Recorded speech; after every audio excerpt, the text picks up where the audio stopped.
Welcome to the speaker series on a shot glass of recovery. Yeah.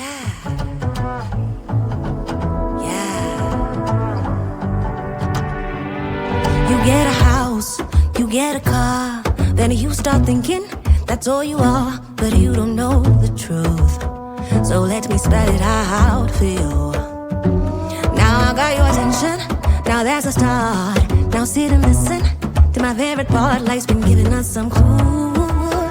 The answer lies inside of you. Hi, I'm Lisa, and welcome back to A Shot Glass of Recovery. Before we dive into today's episode, a quick reminder to support the show by liking, subscribing, and following us on iTunes, Spotify, and Podbean. You can also support us by leaving a review.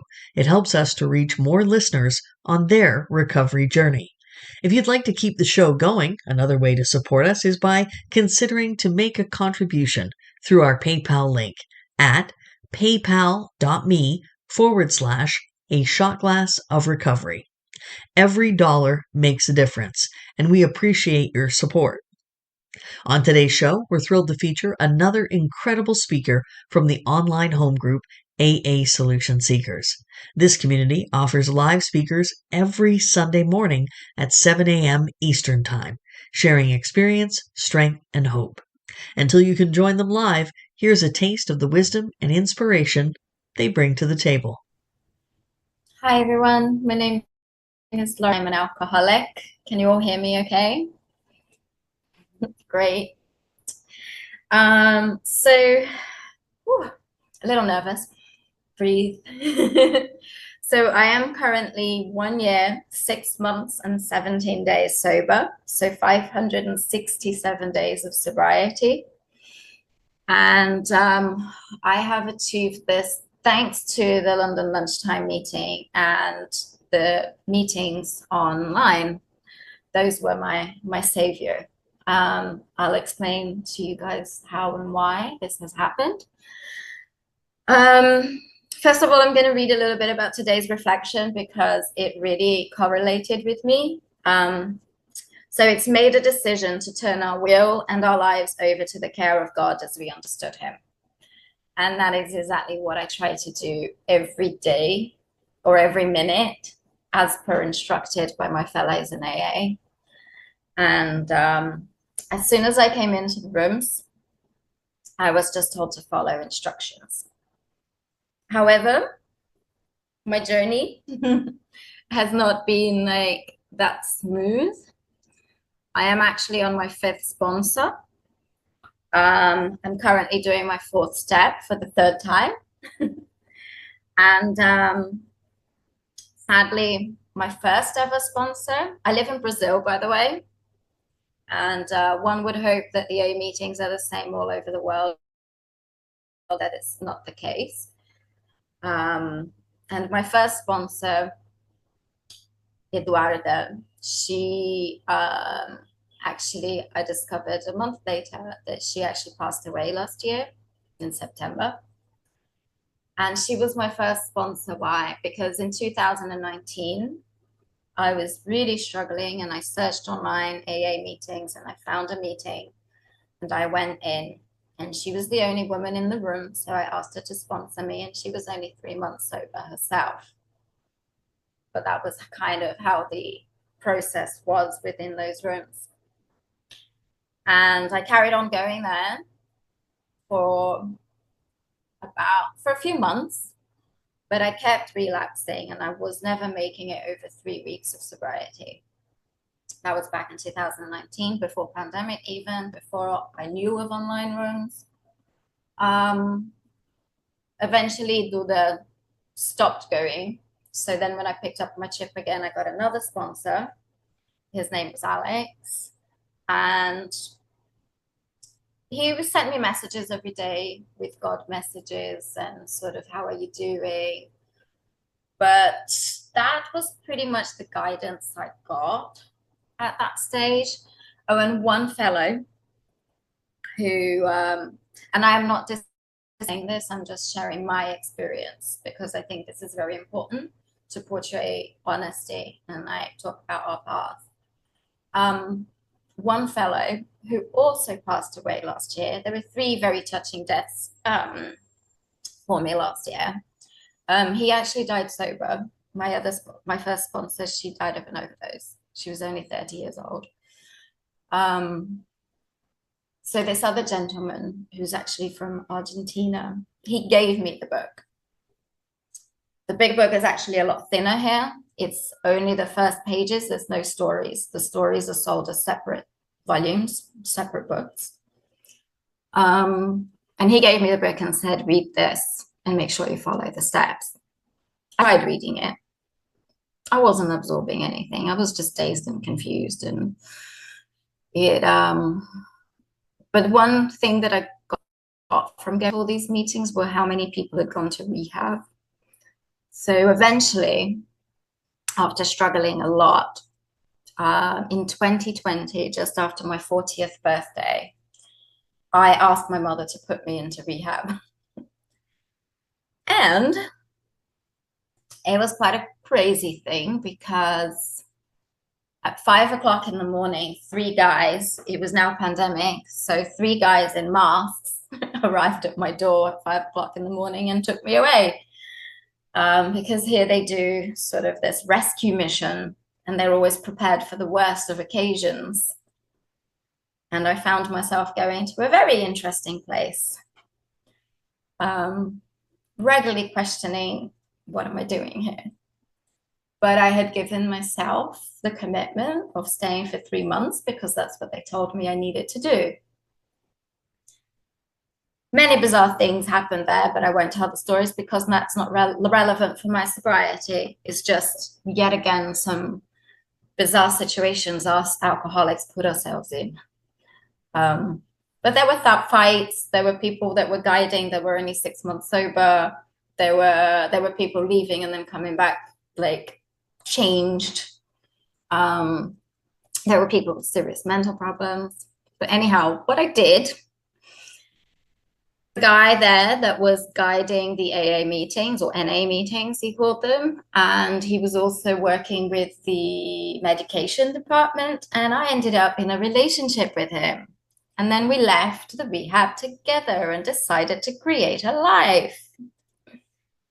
The first thing that happened was that he started picking up weed. The next thing that happened was that booze started coming in. And then throughout these 2 years that we were together, I was picking up booze again and he was picking up crack again, which was his drug of choice. So needless to say, that went into some collapse, which involved many, many dramas. But that doesn't matter either because that is just like more of the things that happen when we are alcoholics and we're using, and shit just happens, excuse my French. So then what happened? I finally the money because she's, and I spent that money going to another rehab, going to get ibogaine treatment, which is a medicinal plant. And I went away for 5 days doing this medicinal plant that's supposed to help with addiction. I paid for my boyfriend to go and do that with me as well. I went to a couple of like more sort of like religious retreats, silent retreats. I spent that money also on furnishing our house that myself and my partner decided to live in. And he eventually started selling all the furniture whilst I was in England visiting my family.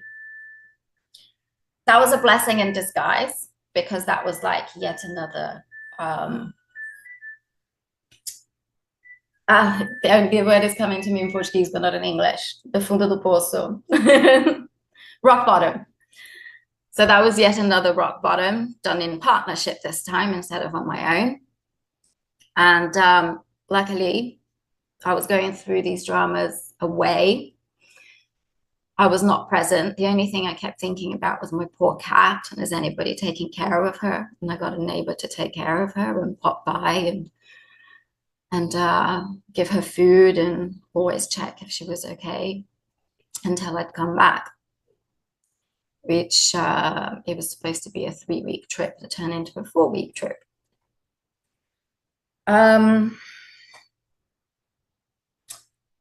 What else? Like this is more sort of like the like changing point section, because I feel that's more poignant, because before that I was like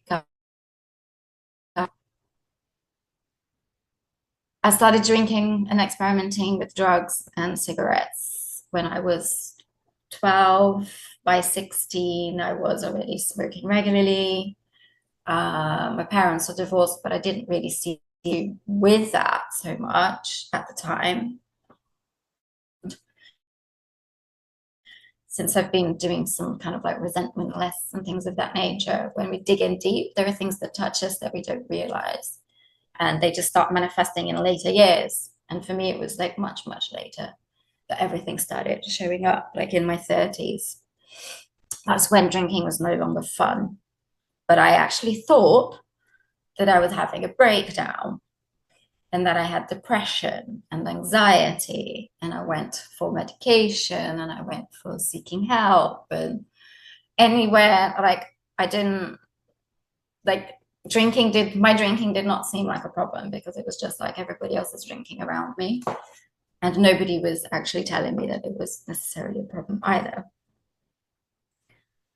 So going back to being in the UK, a cousin of my mother's, he happens to be in AA for 15 years already. And he got in contact with me. We went to see him, and he said I'd already spoken to him a few times over the phone, but he wasn't really aware of like how to guide me from far away. But at this point, I just said, I really, really need help. Yes, please do help me. So he sent me the phone number of this lady who is now my sponsor. However, when I first got in contact with her, she did not have space in her diary for a new sponsee. So she guided me to London lunchtime meetings. And there I just went in. It's a really special meeting where every day there's an hour meeting and then there's a breakout room. And I was, even when I was in the UK and then at the airport and then in Portugal and then at the airport and then in Brazil, I was going to the London lunchtime meetings. And I was always going into the breakout room saying, what do I do next? What do I do next? What do I do next? I admit that throughout this sort of extremely chaotic time in my life, I carried on drinking, but I was still going to meetings. And I was like, as soon as I get a sponsor, I will stop. And I was doing what they told me, and I was looking out for a sponsor. And I asked about 5 or 6 different people who didn't have space in their diary at the time. So it's always really important, I find, to accentuate that it's nothing personal, because we're such delicate flowers at this stage. And so eventually somebody got in contact with me and I got my first sponsor. And on that day, I threw away 3 bottles of beer and didn't pick anything up, and did exactly what she told me. And I called her every day and we went through the steps. At this point, my partner had been taken away against his will and put into a rehabilitation clinic. And I was back in Brazil and just 100% focused on just my recovery. I called my mum. She came to Brazil shortly after me, and I asked her to come and live with me and help me with my rent. And I asked my dad for help, and I reached out to them. And I think that was my first kind of humble kind of situation of just reaching out for help, because before that I had been extremely self-sufficient. And I had barely spoken to my parents for quite a few years. And my mum and myself had had quite a few disagreements throughout the years. But she always made a point of coming to visit me wherever I am. And to let me know that she's available, even though we do have differences of opinion. So I took that humbling position of asking for help, and they did. And I'm very, very, very grateful for that. Then I started going through the steps. So by this point, I had accepted, and I had already accepted. Since 2019, I was wondering, even in and out of rehab, I was wondering, do I really have a problem, or am I being just overcritical of myself? Maybe I don't have a problem. I don't drink every day. I haven't ended up in jail. I haven't done this. I haven't done that. I haven't had any car accidents, but I don't even have a driving license. I think God helped me not die on that one. So, and I don't have a family. I don't have a career. Don't have a partner, or not anymore anyway. So it was a bit of a reality check, and accepting that, just step one, accepting that my life had become uncontrollable. And I did the steps fairly quickly with the sponsor, because she comes from a CA background. And also I had said, I want to get through these steps before my ex-boyfriend comes out of rehab. And she had to sort of like hold my hand and guide me through, because he was constantly trying to get in contact. And I had to go through the process of like breaking contact completely.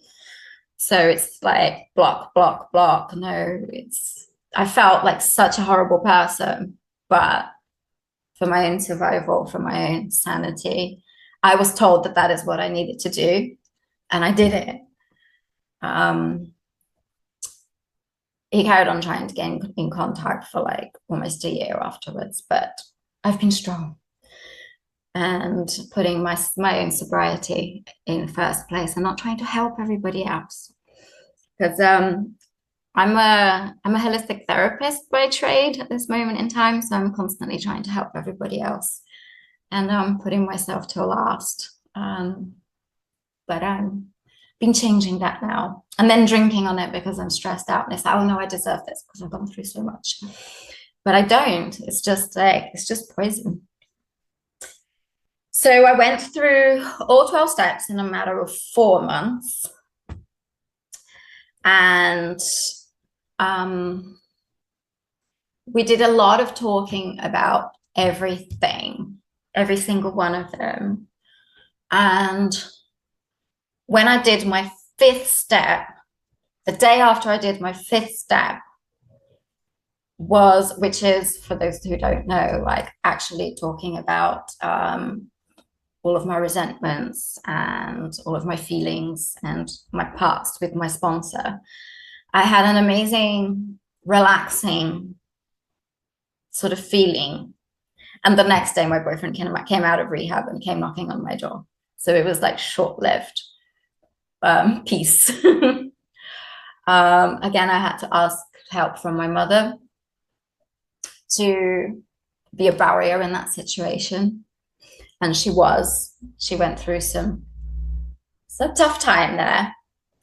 Because the first thing he did was start using again and then stop knocking on my door, but she was there and I wasn't. So truly, truly grateful for my mom's stability in all of this, like not only financial support, but also emotional support.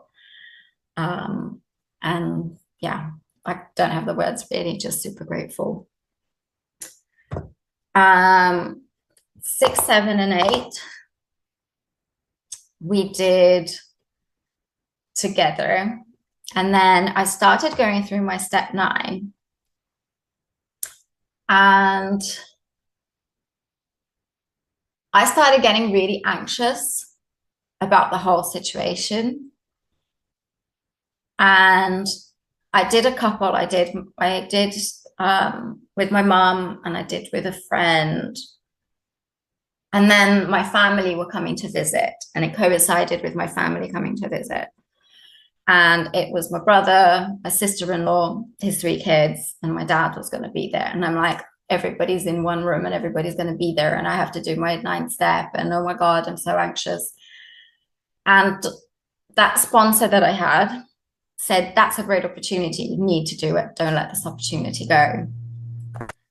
I started getting really anxious with that. I also went to a naturopath. There's like a whole combination of things.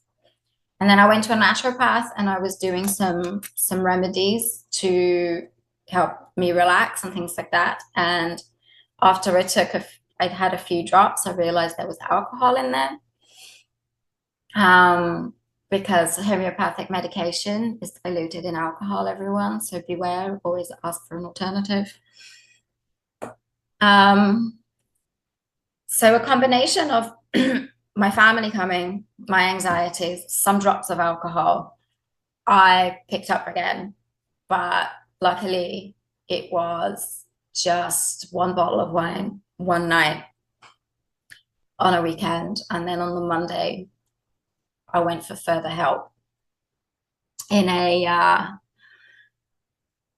it's like a community center for drugs and alcohol, and they have psychological support, medical support, and loads of art therapies. And at this point, even though I'd been doing my steps, I thought that it was only my hangovers that got me into this situation of completely closing myself off from the world. But since I've been sober, I've realized that that is a tendency I have, even without having a hangover. It took me 70 days to go to my first in-person meeting because of not wanting to leave the house. And the first time I went to the supermarket, I went with a friend for moral support. Not that I thought that I would pick up, but because my nervous system is just like, and I might just break down in tears or something. I want to do that now because I'm nervous. But sorry, being honest here, speaking from the heart. And so where was I? So yeah, my step 9s, and then I picked up again. So then I went to the social services thing, and I made myself go to 3 activities there, and that was my way of getting out of the house. It's actually, they gave me like a free bus ticket as well for a year for people to be able to go and get access to these services from wherever. So I took advantage of that and I started going, and I went to like 3 things a week. It's an hour bus there, an hour bus back. But that was me building up my getting out the house and having commitments and doing things muscle that had become very, very weak.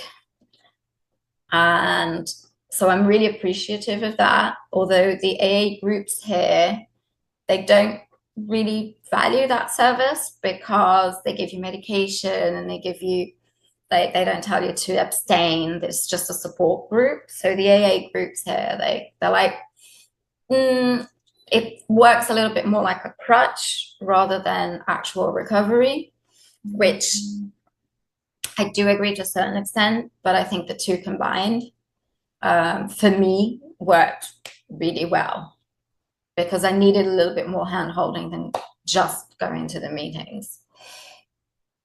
But I was having my hand held because I discovered online meetings.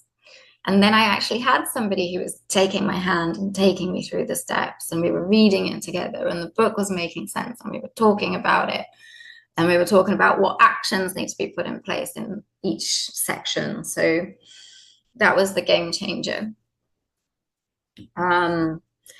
So within that period where I picked up again, I felt a little bit unsupported by my sponsor because it was sort of like, oh, we've gone through the 12 steps. Now it's up to you, and you can call me whenever you want. Maybe we can carry on weekly calls, but now it's all down to you.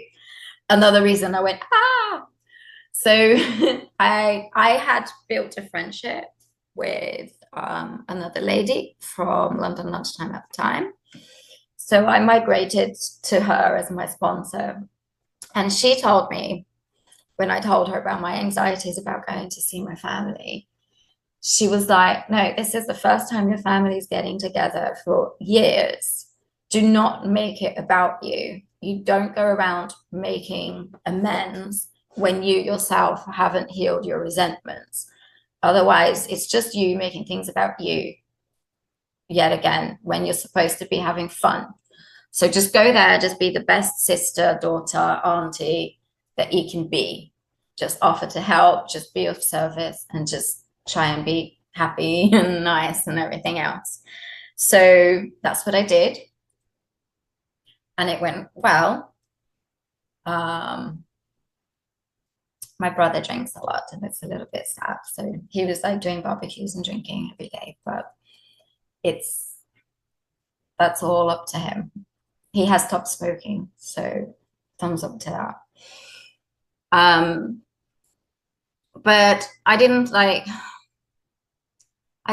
it challenging at the time, but like that visit, but I also didn't find it fun. I just focused on what my sponsor said. Just try and be the best person that you can be at this moment in time. And that was healing. So I carried on with this new sponsor. So because it's a new sponsor, I went back to step 1. And we got up until step 4. But we were having issues with timing. So we had arranged that we would have like a weekly video meeting. But for one reason or another, something was happening and we were not being able to meet up. So then 1 week would turn into 2 weeks. And then I started and also like so many changes happen during the first, I don't know how long, because it's still happening in that kind of rate for me. After a year and a half, like each day is different to the last. There's news every day. So if I'm not keeping in constant contact with my sponsor, it feels like the events of months have gone by, because so many things have changed in just like a few days and there's so much to catch up on. Those are my feelings. And even though after a year and a half, I still feel like I need to talk to my sponsor every day. So for that reason, I then changed again. And people tell me like it's like I'm still friends and connected to everybody. There's no hard feelings. It's literally like for reasons. And it feels like the right person comes into your life at the right time. I contacted again that very first woman who didn't have time, who first connected me to my first ever online meeting. And now she's my sponsor. And she did have space now. And I am now on my step 4 again. But, everything happens for a reason, and things accept what's coming. I try not to control. And the actual, it's been a hard decision every time I've changed, because,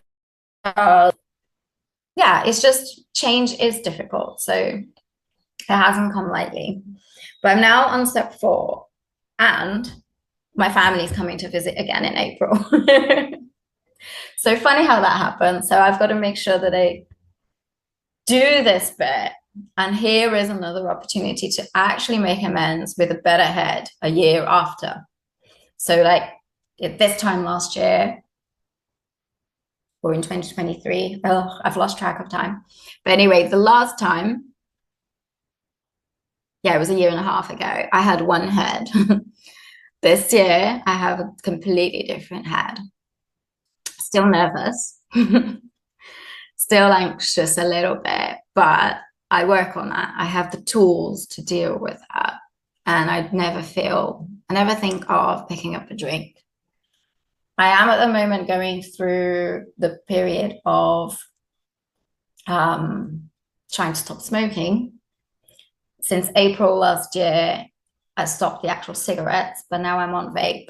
And now, so it's almost a year on vape, and I'm trying to get rid of that using the same tools as AA, because that is what I was told from the beginning. So you can apply these tools to any change process that you want to do in life. So, and what I've learned the most is to be patient and kind to myself. That is what I was always told in the breakout rooms whenever there were shares going on. Because a tendency towards kind of doing things right, or kind of chastising myself if if I get something tiny bit wrong. So that's been a process that has been evolving. And another one is handing things over. Like I said at the beginning, one of the things that stresses me out the most is my finances. And I think that could count for a lot of people. But as a self-employed person, I have been living on like, am I going to be able to pay the bills at the end of the month for a really long time? And I still am.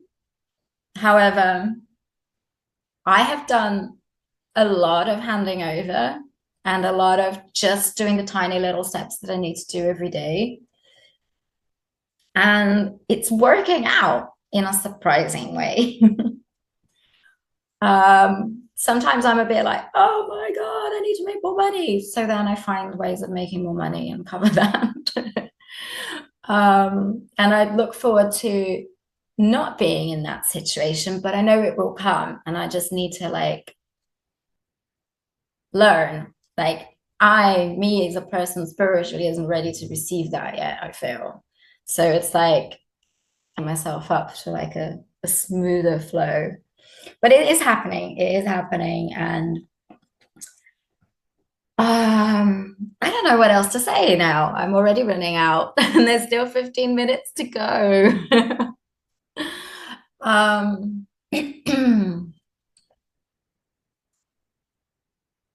Yeah, I really don't know. There's a really long time still to fill. A little bit more about the good things. I live in a really nice place. I am going to have to move by the middle of the year, but I've been living for a year and a half, sharing an apartment with my mom, which is 1 block from the beach. And when we were looking for this place, and for a place, and then my mom found it.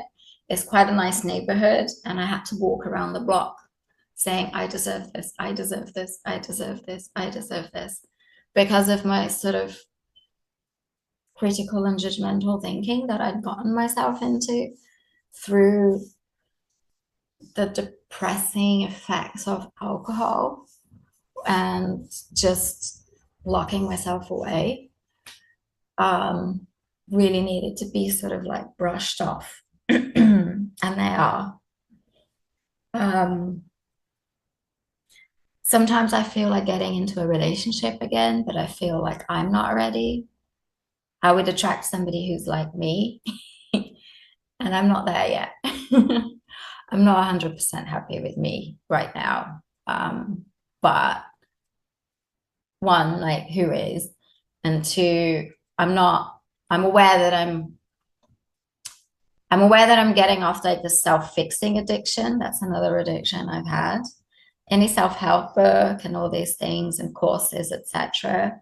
As a holistic therapist, I've tried them all. I've read them all. And the thing is, like, putting the exercises into practice, like everybody's saying the same thing fundamentally. It's like meditate, pray, eat healthy, exercise. And it's kind of like, why is that so difficult? And then that brings me to another like aspect of AA. It's like the why doesn't matter. I have the tendency of going, why do I do this? Why can't I do that? And that is something that is like, I'm gradually taking off my sentences, my thinking and my dialogue.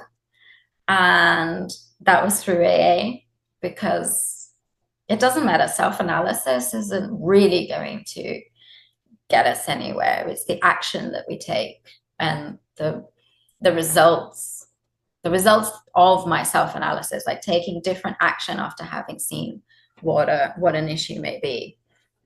Hence, step 9 is the one that brings all the real promises that people always talk about in meetings, and the big list of all these things that will no longer be an issue in your life is after doing step 9, which from what I've understood, and I'm looking forward to starting it again, but from what I've understood, can take years and can take a lot of nutbacks. But I think like just that state of mind of kind of owning up to things. Another part of my personality that I've realized that I had when I was drinking and I have now is being sorry for everything. So one thing like, oh, sorry. It's a British thing as well. Some people may have noticed. But so another thing that I learned with the step 9, it's not going up to people and apologizing. It's going up to people and saying, look, I'm aware.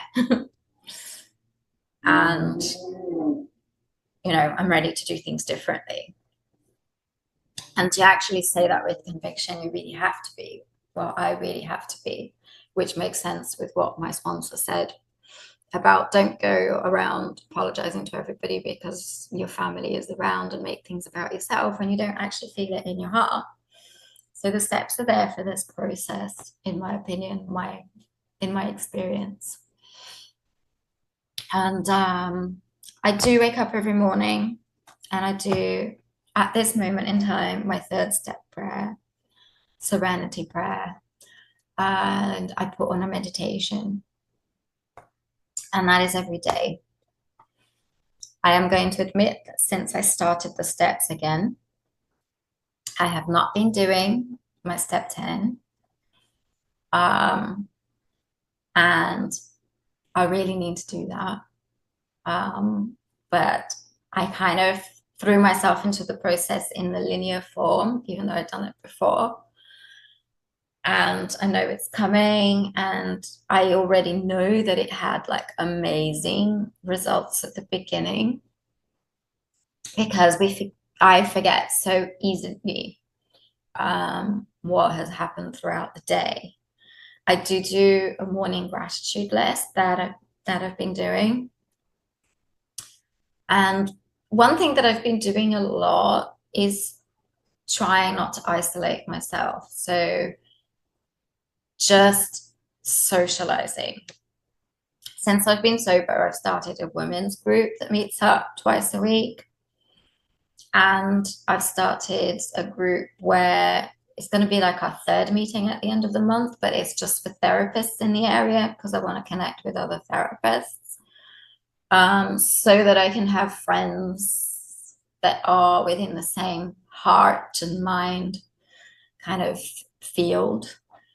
And it's been attracting all sorts, like lots of different people. But the one thing is like the women's group, we meet up at a coffee shop, and the intention is to make friends and be our support network for each other. And it was myself and a friend that started it.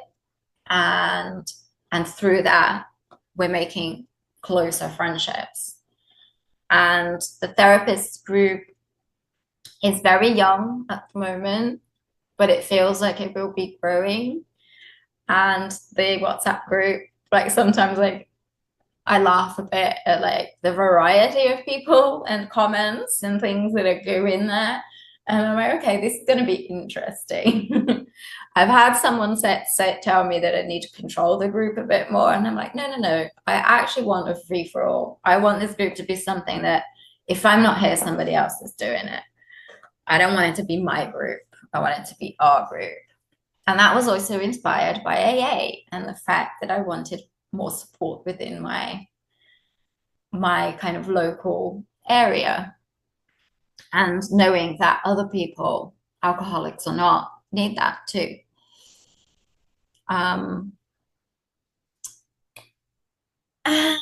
What else out of theme? Oh, and I've just recently committed myself to a personal trainer who's going to teach me how to run. And that's my commitment to try and get healthy and more out of the house, because I am still prone to isolation. And that is something that is my alcoholism, but nothing to do with hangovers, which is what I thought originally. And I think now I've managed to fill up a little bit more time. I'm really sorry if this is going to end up being a bit of an all over the place recording. But it's from the heart, and it is my experience so far. And I'm a baby in this process, a real baby in this process. So, like I said, every day is different, and my opinions and thoughts and feelings change. There are ups and downs. But my issues right now are like my washing machine stopped working. And what am I going to do about that? And I have an event to plan for the end of the month. And I have a translation to do. I'm currently doing a translation. I also work with translations, English, Portuguese. And my mum and I are currently translating a book together. So that's been a savior, like an unexpected savior from God in terms of my finances. Like I said, they just sort of appear out of nowhere. And especially when I open up the energy field and stop worrying about it. So I think now we can wrap up. And I really appreciate you all being here on a Sunday morning. And I wish you all a beautiful day and week. Everything you do, the answer lies inside you.